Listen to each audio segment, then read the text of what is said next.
Boxers presents three former Olympic champion boxers who went on to become undisputed world heavyweight champions in the professional ring. Floyd Patterson, Joe Frazier, and George Foreman. Truly, boxers with golden gloves.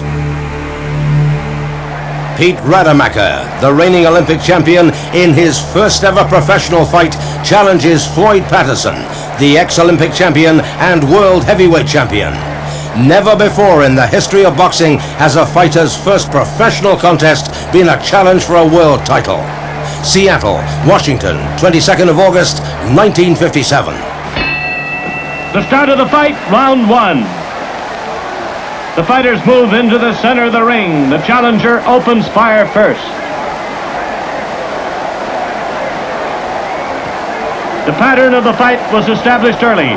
Rademacher, the amateur, seemed to confuse Patterson in the beginning. He fights in the classic pattern, boxes straight up, with a left lead, which he used to good advantage, always keeping his right hand cocked, ready to throw. He feinted well, and that surprised the champion. Unlike many amateurs, he was not right-hand crazy and was a fine boxer. His feinting appeared to baffle Patterson for the first few rounds.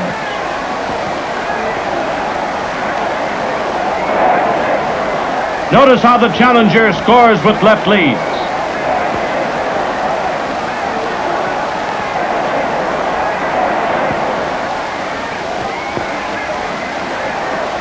Rademacher scores with a hard right to the body.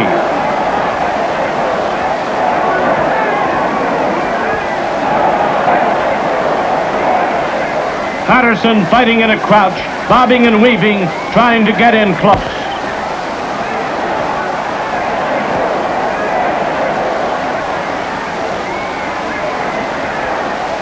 Notice how the ex-amateur keeps Patterson off with that long left.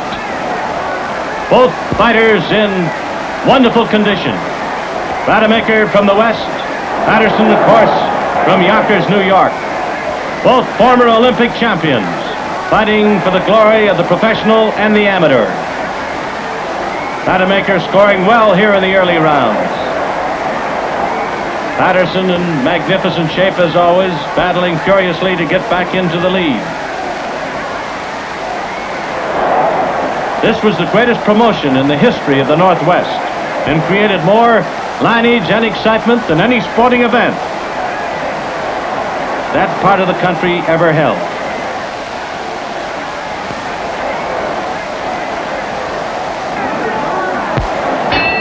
The round ends. Rademacher the winner on Loughlin's card, 10-9. There's the gong in round two. Rademacher has looked anything but an amateur. This round has started out like the first.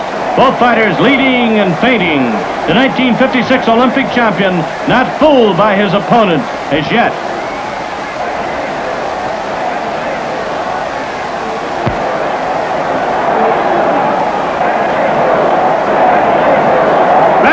Cracks Patterson with a sharp right, and another. The champ is down. Now let's watch the knockdown in slow motion.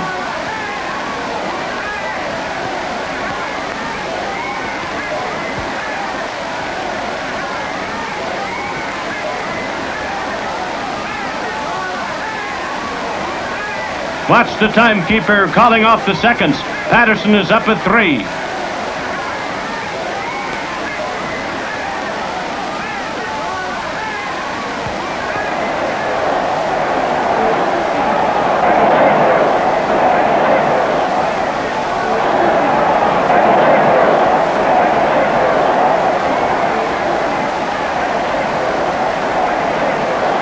Rademacher keeps after the champ, but can't get in that telling punch.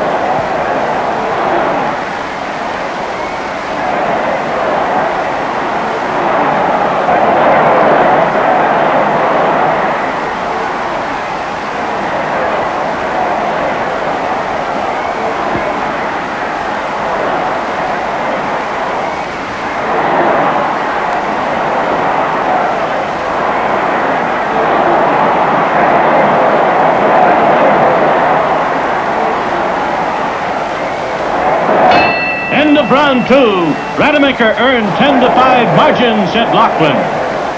Round 5. After 4 great rounds, neither fighter has a mark on him. And at this point, referee Loughlin's scorecard has Rademacher ahead by a very slim margin.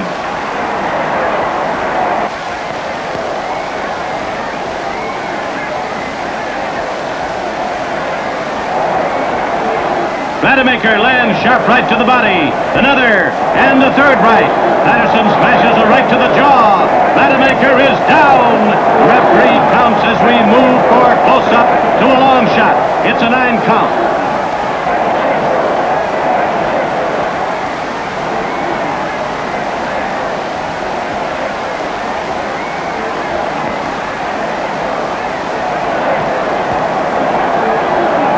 Patterson moves in and floors him again with a right to the head.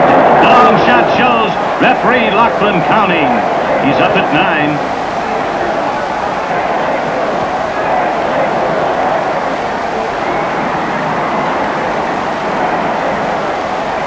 The challenger is obviously in trouble. Shows great courage.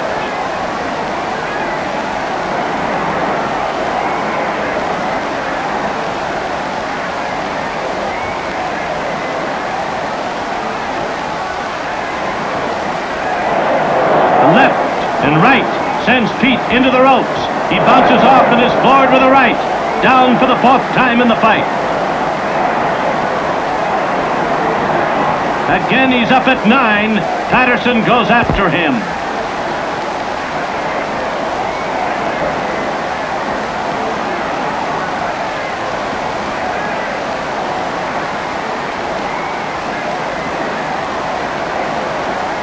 An overhand right to the neck sends Pete to the canvas again. Patterson climbs over him to neutral corner. Another count of 9.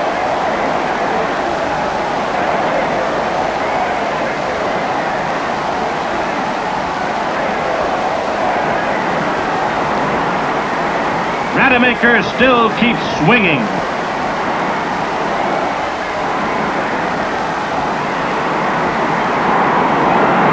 Patterson sends him to one knee, but he's up.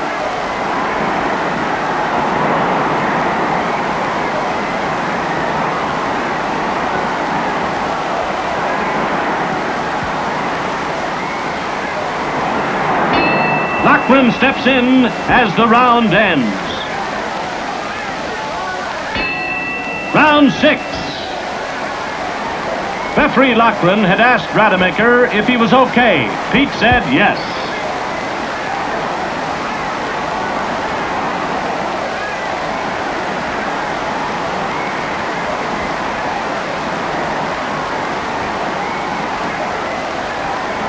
The challenger is very careful, moving slowly, but still unmarked.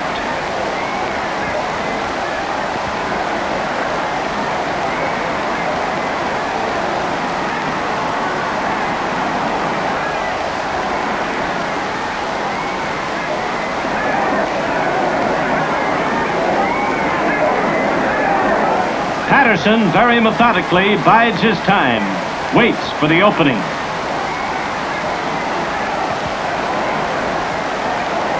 Patterson lands a left to the mouth.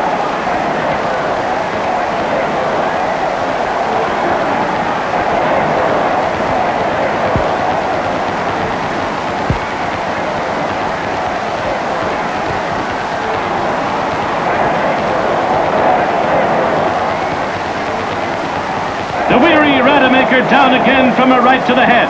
Watch the timekeepers count at the bottom of the screen. Again, Pete takes the 9 allowed.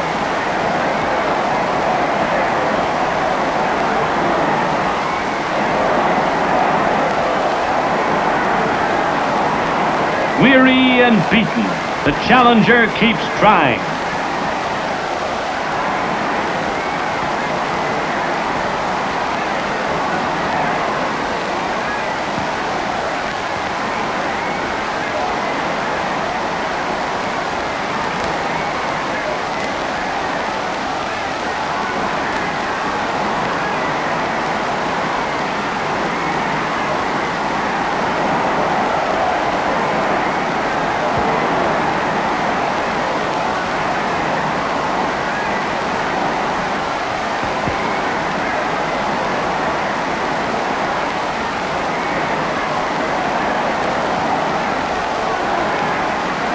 The challenger's gloves must be mighty heavy right now. No one expected the fight to last this long.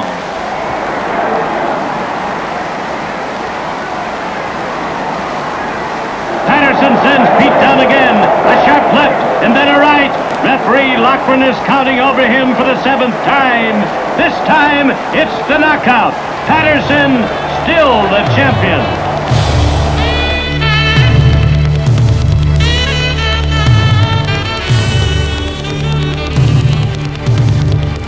Champion Joe Frazier is challenged by the rival WBA heavyweight champion Jimmy Ellis. New York, the 16th of February, 1970. Any questions? All right, good. Shake hands and good luck to us.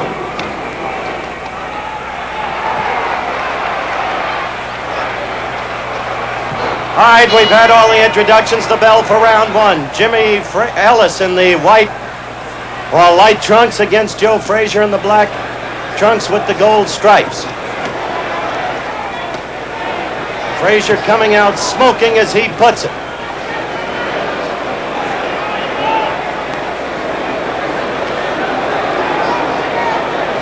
Style's critical here. The interesting thing to watch how Ellis makes the fight against Frazier, who's a swarmer, always coming at you.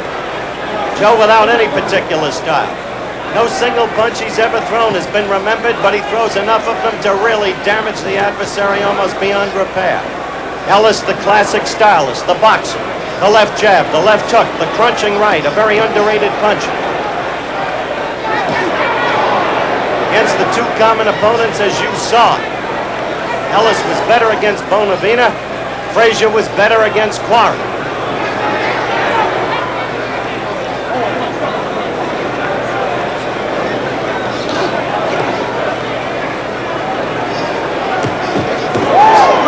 Ellis got in a good left and a good right, up to the head of Frazier. Frazier's head has always been hittable. Problem is to stay away from Frazier. Frazier the overwhelming favorite going into this fight. Ellis weighing more than he ever weighed for any other fight.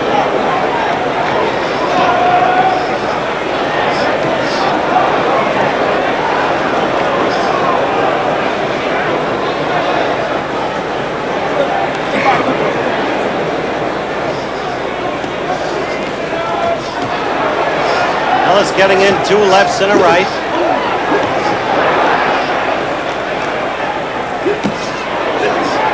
Joe with one left that landed and another left that missed, then low with the third left. 1 minute left to go in the first round. Ellis, remember, has a sneaky right that's capable of a knockout. He showed that against Oscar Bonavena, whom Frazier couldn't deck in 25 rounds of fighting. Ellis getting in a couple of lefts, and the two in a clinch.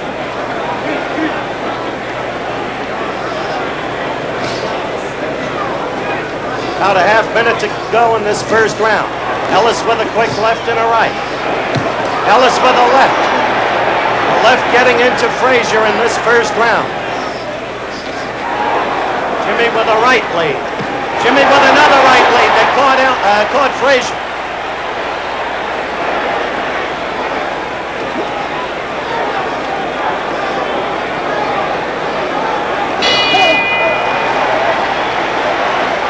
End of round one. Good first round. You're looking at Jimmy Ellis sitting down.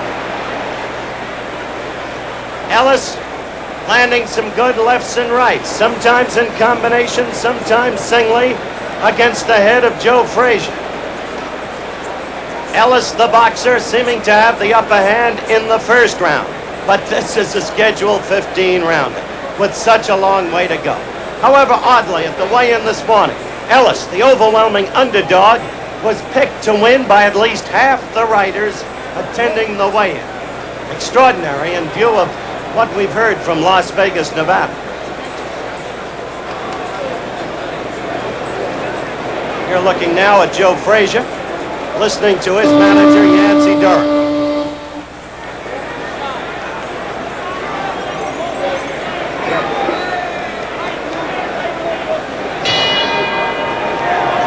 Round two.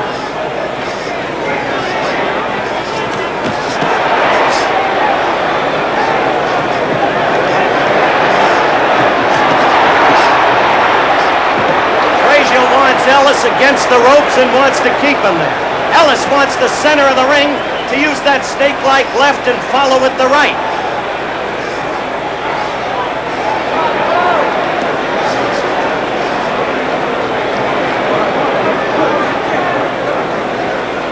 Young Tony Perez, the referee, his first championship bout as a referee. As a fighter, he had 69 amateur fights. He was in the 52 Olympic finals in his division. It's a big opportunity for Perez, who's got youth, movement, knows that the job of a referee is to keep that movement, have position, control the fighters as you see him doing there.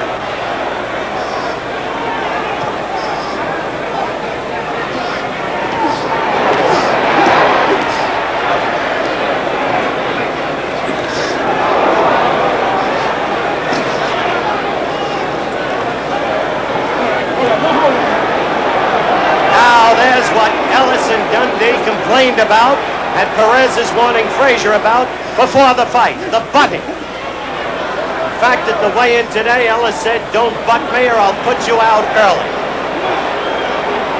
Talk, of course, he put Frazier out anytime he could. Another warning from referee Perez to Frazier for the butting. So far, Ellis has been making the fight his way, in the center of the ring. Using the left jab, the left hook, the right, in combination where possible. Singly where not possible.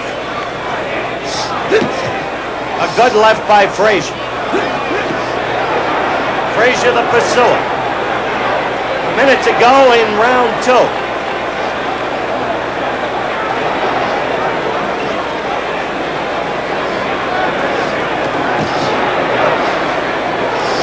Ellis keeps landing with that left. There's Frazier with a good combination to the midsection. Hurt Ellis, and he hurt him a little bit right then against those ropes. The whole Dundee tactic is for Ellis to break the punching with Frazier. 10 seconds left. All right, come on, come on. End of round 2. Joe Frazier going back to his corner. Much better second round than first, but Ellis still fighting generally well tactically. That's Angelo Dundee working over Jimmy Ellis. Dundee telling Ellis again and again, stay in ring center, make the fight tactically right. The bell for round 3, and what has been a very stimulating fight thus far. 2 good, quick rounds. Within the main, Ellis seemingly fighting his fight. Frazier coming after him, but Ellis fighting his fight. Getting the lefts in with a good assortment of rights. Saw Ellis just now getting the left in.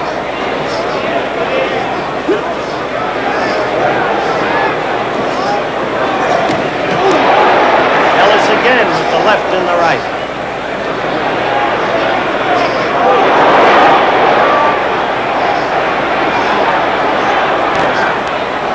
Said toward the end of the last round, Dundee wants Ellis to break Frazier's punching rhythm. He calls Frazier a 1-2-3 fighter. That is, there's a subliminal mental count of 1-2-3 before Frazier unleashes the punches.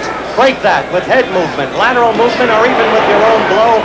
Dundee feels you've got Frazier on the defense.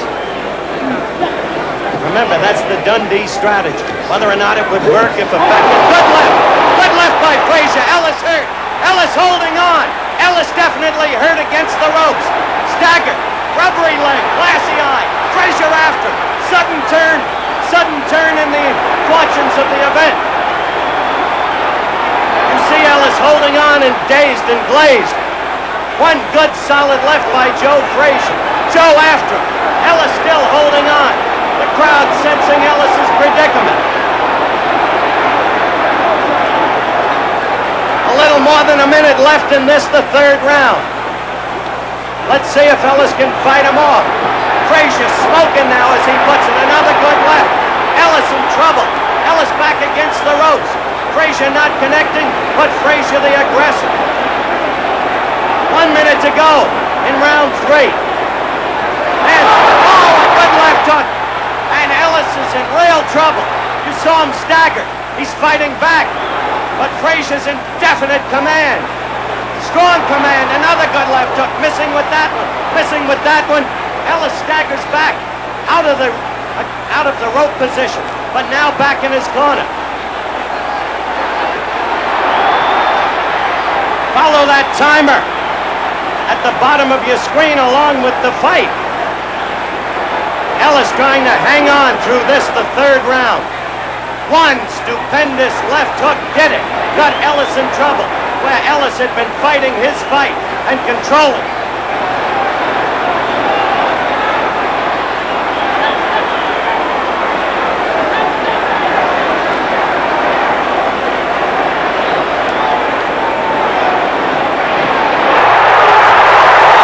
The end of the round.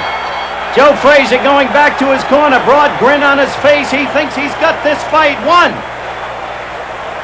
Angelo Dundee working over Jimmy Ellis in the corner. Joe Frazier in his corner now, listening to Yancey Durham.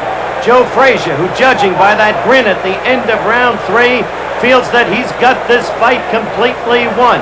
Joe Frazier in utter dominance now. Back to Dundee and Jimmy Ellis. Jimmy, as you can see, looking down, listening to Dundee. Dundee talking to him. Dundee working over the forehead. Dundee trying to put life back into his fighter. Frazier, a different kettle of fish. Ready for the 4th round. Quiet now and poised and perhaps ready for the kill.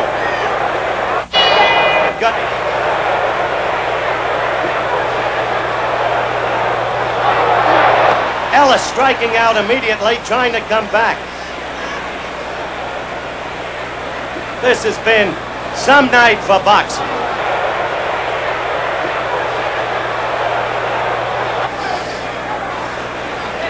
Now spirited action in the first 3 rounds between Ellis and Frazier.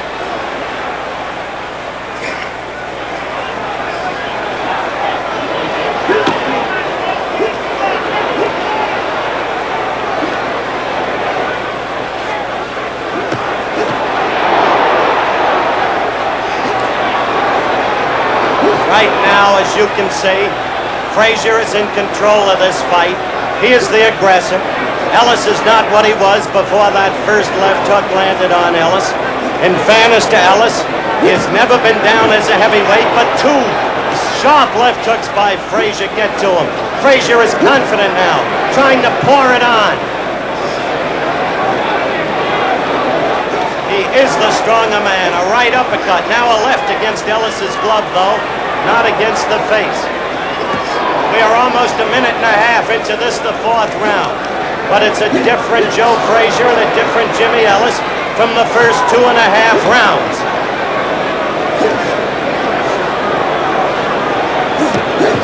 A right by Frazier against Ellis's left jaw. Frazier sensing the kill, trying for it. Ellis without the movement that he had in the first 2.5 rounds. Trying to fight back. The lateral movement that he had. The semicircling is not there. Keeping Frazier in the center of the ring. Not there. He's against the ropes now. Trying to come out. Coming into Frazier. There's a left hook to Ellis's chin. Ellis is in trouble again against those ropes. If he stays against those ropes, he is to be devastated. Less than a minute left in round 4. Frazier giving it to him and giving it to him. A right there. A left that missed. Another right that connected. Down goes Ellis. Down goes Ellis. He is beaten. Jimmy Ellis is going to try to get up. He is worn to a frazzle. He is a game young man. He is up. He got them past the mandatory 8 count. He was up at 9. Frazier is strong. There are, as you can see, just seconds left. Frazier again with the left. Ellis standing there. Oh! A tremendous left hook, and he cannot be saved by the bell. He cannot be saved by the bell. This fight may be over. Ellis, with tremendous courage, is up. He is up, and the fight continues. A tremendous display of courage by Jimmy Ellis, who has never been knocked out. He sits there on his stool, As you can see, Chicky Ferrara working on it. Luis Soria working on it. Out of the action. Watch Frazier come in.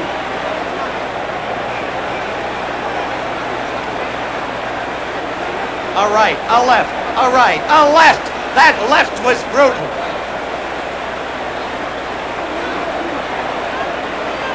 And so, we have seconds to go to the start of round 5.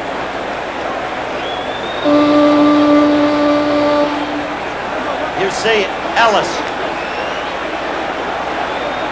talking to Angelo Dundee. This fight may be over. This fight is over. Angelo Dundee called Tony Perez over. It is over. A knockout in the 4th round under New York State rules. A knockout in the 5th round. The bell rang for the 5th round. The knockout goes into the 5th round. The winner and still heavyweight champion of the world, Joe Frazier.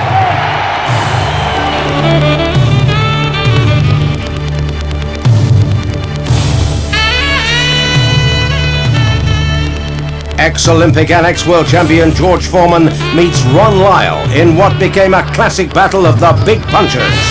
Las Vegas, 24th of January, 1976.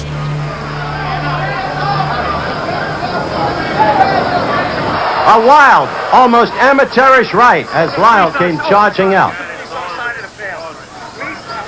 Foreman in the red trunks, Lyle in the white.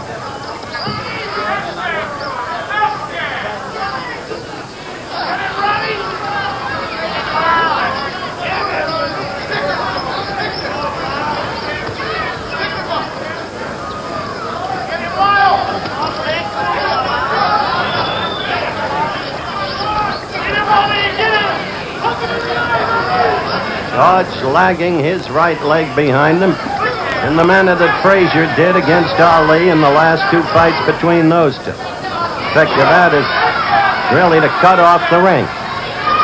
Lyle is not a bad boxer, though he has a tendency to let the hand stay too low.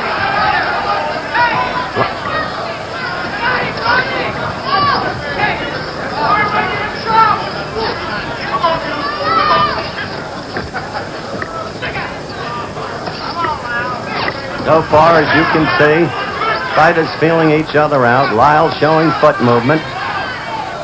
George stalking, lagging the back leg, but not yet connecting with a stiff left jab. He tried to get first one in, didn't get it through, the second got in.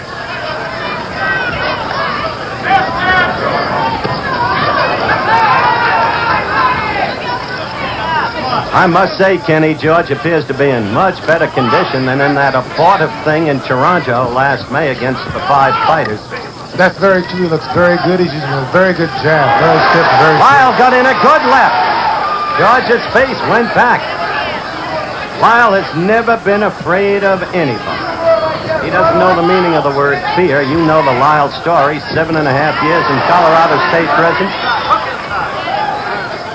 Learned to fight there.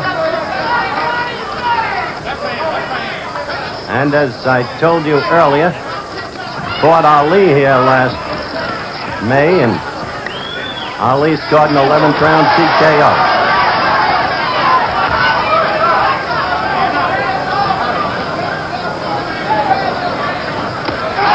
A good right by Lyle. A good right by Lyle, and he's got Foreman in trouble. He's got him in trouble. George staggering off the ropes, and Lyle all over him. A surprising trend of events. George looking over here to Gil Clancy, sitting right next to me for instructions. You see George in trouble. A late flurry by Lyle, staggering George, who comes wobbling really back toward his corner. Let's look at it in slow motion, Kenny. Okay, here we go with a very good right hand. Very good right hand by Lyle there. He set him up good with a jab. As I said before, Howard, it shows that Lyle has no fear of Foreman. None at all. The voice of Kenny Norton at ringside with yours truly. If he isn't dominant, pardon me, Howard, if he isn't dominant this round, then Lyle will get very confident and run away. Lyle right at him, but again with a wild swing. George trying to move, bouncing on his toes.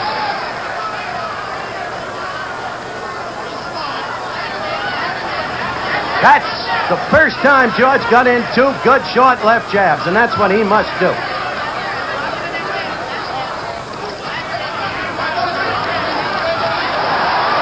Well, Lyle with a good left. George fighting back now. Howard, as you can see, Lyle is giving Foreman no respect, and he's pressing the action now. That could be a mistake, Kenny. It could be because George is fighting back now. He's fighting back, but Lyle's very aggressive there, and he's catching most of the punches with his glove.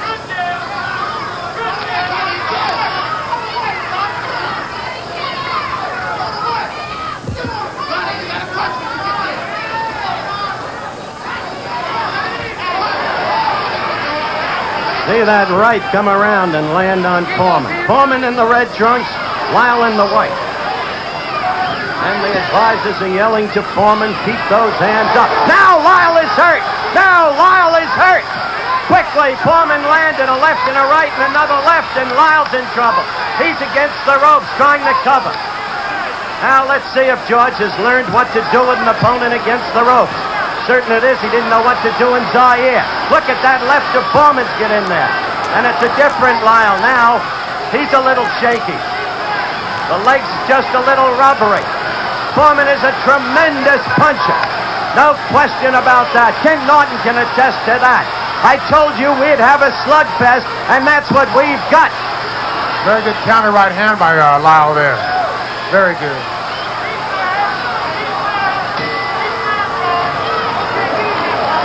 Two active rounds. 2 very active rounds, and the crowd loving it.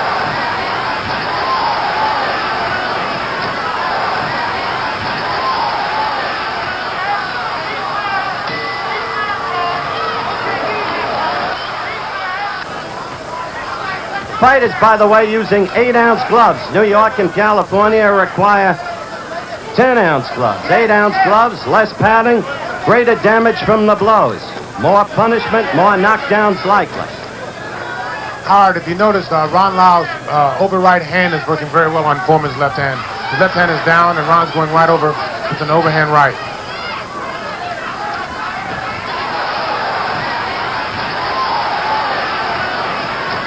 By the way, Ken Norton unofficially scored, of course, the first round for Lyle, the second round for George Foreman. I tell you, Kenny, Lyle must be careful. You're right about the use of the right. There it was again, over Foreman's left.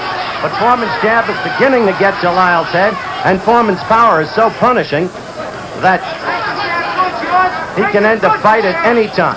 That's very true, but he can't afford to let Foreman really get off. He's got to be more aggressive and kind of force the action. If he gets Foreman punching room and where he can utilize his power, then this is all in Foreman's favor. Agreed. George in the belly! George, hook to the body, George! Get out, hook to the body! Do it! Do it! Do it, I'm telling you!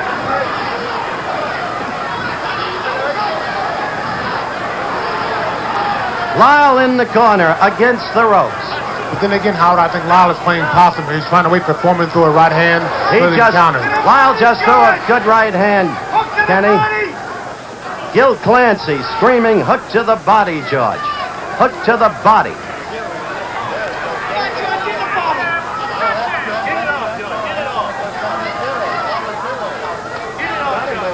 Hook to the body! Hook to the body!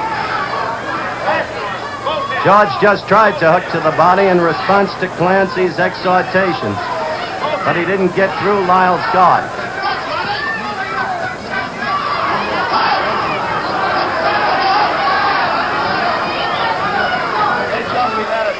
Howard, Foreman is pawing, looking for the one big shot there, and Lyle's trying to counter. Less than 20 seconds left, and this is the third round. Foreman the red trunks, Lyle the white. Lyle with a very good counter right. The right has been Lyle's best weapon against Foreman thus far in the fight. Approaching the end of the round. We're back for the start of round 4. In what has been a very active fight thus far. The first round, Lyle staggered Foreman. Had him rubbery leg. Foreman retreated. The second round, George coming back fighting. George now looking over to Gil Clancy right next to me. Getting instructions from Gil. If Gil is anything, he's a teacher. Master's degree in recreation. He's been teaching all his life. Whether boxers, kids playing in the playground, or a good right by Lyle. Kenny, you're right. He's been using that right beautifully over Foreman's left. That is very effective. And Howard, we just found out for sure that the second round was only 2 minutes long. That's correct. Chet Forty, our producer, retimed the second round. In our truck, Lyle all over. Lyle has Foreman in trouble. Foreman is down. It started with a right, then a left. Foreman looking over here. Lyle to the neutral corner. His mandatory 8 count. Foreman trying to hold together, trying to keep his senses. Lyle putting on a tremendous demonstration. Now trying to move in on Foreman and end it. Remember how invincible George Foreman looked through 40 bouts. The man who knocked out Frazier in the second round to win the title. The man who knocked out Ken Norton, the man next to me in Caracas, Venezuela, in the second round. What's happened to him? Well, in the 15 months since Zaire, he's been relatively inactive, except for that charade in Toronto against the frightful Bard. Now Foreman fighting back. Oh, Foreman is in trouble. Lyle caught him with a good left. Now George, now George struck back. Now George fought back with a magnificent right. George fought back. Lyle let himself open for that. He got overly aggressive there, and he was very excited, and Foreman was throwing hard desperation punches. A minute to go in a wild fight, just as Lyle apparently had George in trouble. George with that punching power that we talked about in prior fights. Lyle is now ready to go. Against the rope. Now 40 seconds left in the round. Lyle covering up against the ropes. His handler screaming to Foreman, hit him in the body. George at the head. Lyle is now wide open. He is... Lyle trying to swing back. This isn't artistic, but it is slugging the way the public wants. Lyle now trying to fight back. Only 10 seconds left in the round. Now Foreman was staggered. Foreman was staggered by a Lyle left. Foreman goes down. Foreman goes down. Lyle fights back. Foreman has no saving by the bell, but Foreman is up. Foreman is up. What a fight, Dennis. Well, this is a slugger's fest here. And both men are leaving themselves wide open. As Kenny said, both fighters leave themselves wide open. Call it over the slow-mo, Kenny. Here we go right now. Both fighters leave themselves wide open. They're both relying totally on power here. George uses his strength. He was hurt. He comes back and he staggers Lyle.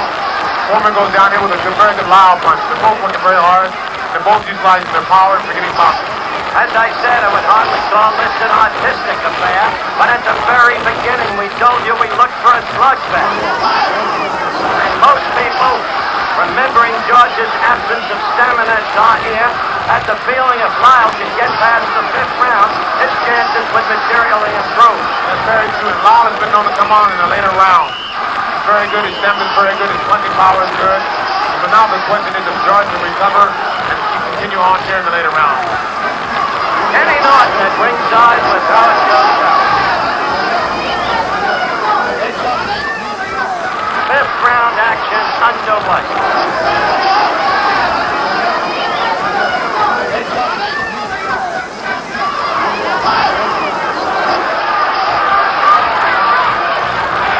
Howard, from here on in, I think it's a match in power and a match in stamina. I think Lyle has the middle edge right here.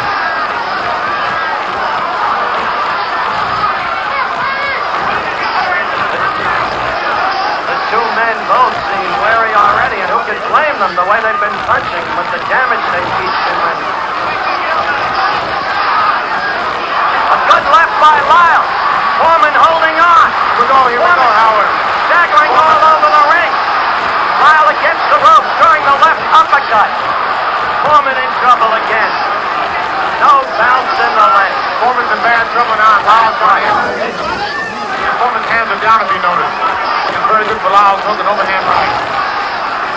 Foreman looking over here at Clancy for advice, and yet he doesn't even seem to be with it. Kenny made the point that George's hands are down, and so they are. George is falling forward over Lyles, trying to hit back. This is really a heavyweight fight, Howard. Total guts here and power.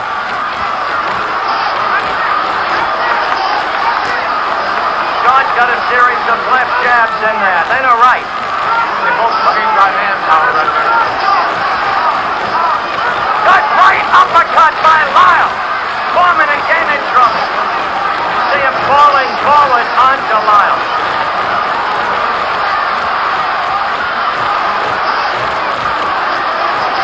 Now it's Lyles. Now it's Lyles. What an incredible fight. Utterly without boxing skill. Just punching away. Each fighter in turn leaving himself open. Both men are really working here. Foreman's using power and Lyles waiting just a little too long. They're both fighting. Stop it! Stop it! Stop it! Lyles got to come back with Now him it's down. Lyles down to the canvas. Foreman punching him again and again and again when it looked like George was done. This time it may be over. This time it may be over. Lyles not going to make it, Howard. He's not going to make it. A knockout in the 5th round by George Foreman when it seemed Lyles had command of this ever-changing bout. The ebb and flow of the action almost unbelievable. First one, then the other. Foreman floored twice. Foreman floored twice in the 4th round, coming back to win.